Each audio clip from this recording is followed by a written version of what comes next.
In Japanese, Nintendo has a rough meaning of dwelling within the halls of heaven. More like sucking within the heaven that is my balls. Nintendo is the closest thing the gaming community will ever get to a Scientology rivaling cult. This company has went from an average, greedy company to a cartoonishly evil set of individuals who want to milk our wallets dry. At first, it felt like all these price increases were completely justified due to the tariffs. I even supported it at first. It felt like Nintendo was telling us, okay, we're gonna lose money if we don't do something, but you all want your consoles. So instead we'll just increase the price of accessories. That way the average consumer isn't really affected, but people that collect a lot of stuff will be. And that was completely fair to do, and I was impressed with them for even maybe thinking something like that. But really, Nintendo? $70 for Mario Tennis? 2 paid DLCs for brand new games? A $100 plastic shell? $50 amiibos? This shit's just goofy. Fly like a butterfly. This Direct was completely mediocre, especially considering the size of it, how long it's been since the last one, the lack of a huge title announced, and lastly, the fact that we had an indie and partner showcase just recently. But even with all that stacked against it, it was fine. But the amount of greed and disgusting business practices Nintendo showed in this Direct pushed it overboard to what's easily my least favorite Direct ever. It starts off with the 40th anniversary of Mario, and with Mario being my favorite game franchise of all time, it was fine. They showed off a teaser trailer for the Mario Galaxy movie, all caps this time too. These movies aren't really for me yet, but by no means do I think it'll be bad. I liked the first movie and I'm definitely going to see this one and enjoy it too, but I won't be doing anything past that really. Also, they talk about a Kyoto Marathon in a gift shop and just a bunch of shit for a few minutes that has nothing to do with Americans. And it was really hard to watch that live, and I don't even need to tell you what happens after that. $70?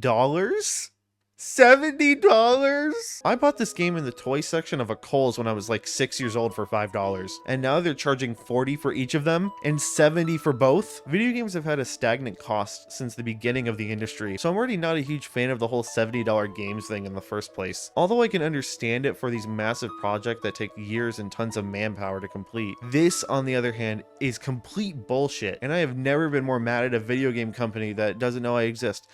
It was literally said that games would have different prices depending on their perceived value, but I guess that was just a straight up lie. Even if these games were genuine, complete remasters, like Metroid Prime Remastered, which they aren't, then maybe you could justify the price. Just maybe. Even this new Mario Tennis, which is the same game that was released on the N64 30 years ago, is $70. Are you joking, Nintendo? Donkey Kong Bonanza, $70. Tears of the Kingdom, $70. Elden Ring, $60. Mario Kart World, $80, but actually like $50. Expedition 33, $50. Street Fighter 6, $40. Are you really willing to say that this old recycled game is worth the same or more than all of these recently released masterpieces? Are you really willing to say this game is worth 3.5 times more than Silksong? It's always been bad over at Nintendo, but never like this. With the death of Satoru Iwata and the retirement of the great Reggie Fils-Aimé, the only people who actually kept this company in check are gone. Instead, they hired Doug Bowser. Why would you hire him? He is literally named after the main villain.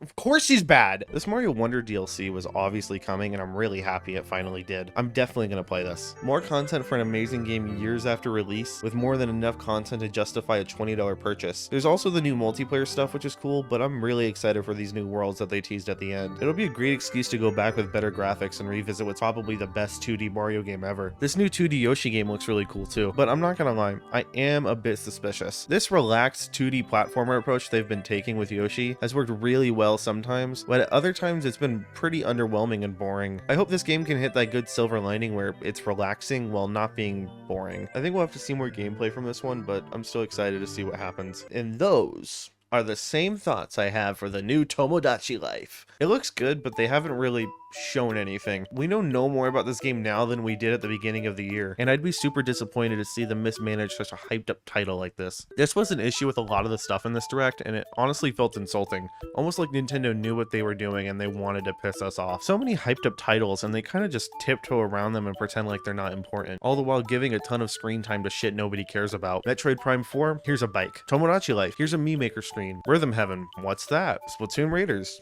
what's also that? I think you just want a trailer for Hyrule Warriors Age of Imprisonment for 5 minutes. Filler trash. Another Kirby Air Riders Direct? The last one was an hour long. Oh, and amiibos that swap with each other like Swap Force? That's cool.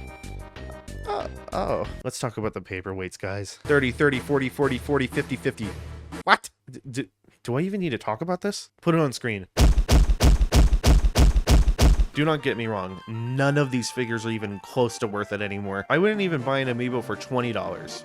but these are some pretty cool amiibos. Samus on her bike is so long and unique, like my shaft, and it's beautiful. And man, these Mario Galaxy amiibos are beautiful, and they're so big. They feel closer to actual miniature figures than amiibos, but they're still $40.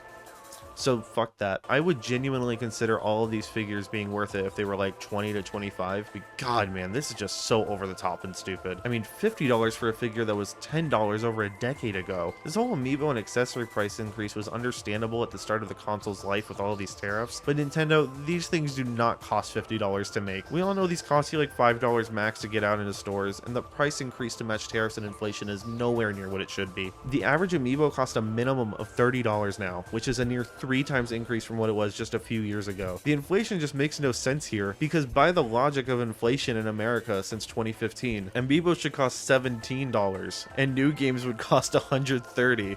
That's probably not even going to be a joke soon. Dragon Quest 7, woo!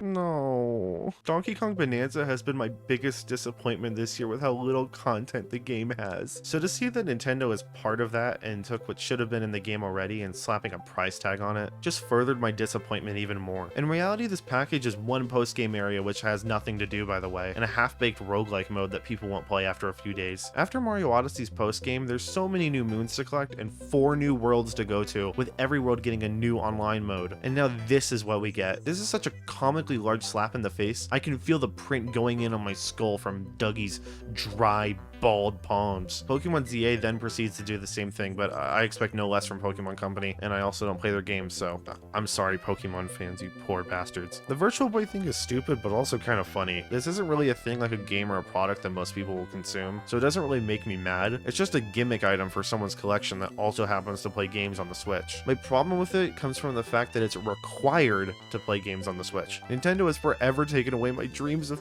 playing Jack Bros, starring Jax from Persona 5. All in all, what should have been a disappointing, mediocre showcase was instead turned into a horrible one by Nintendo's Nintendo-ness. But even with all this being said, even with me skipping all of the stupid overpriced stuff, there is some cool new things to look forward to. So I guess that's that. What's this? It's pretty good graphics, wow. Definitely a Switch 2 thing.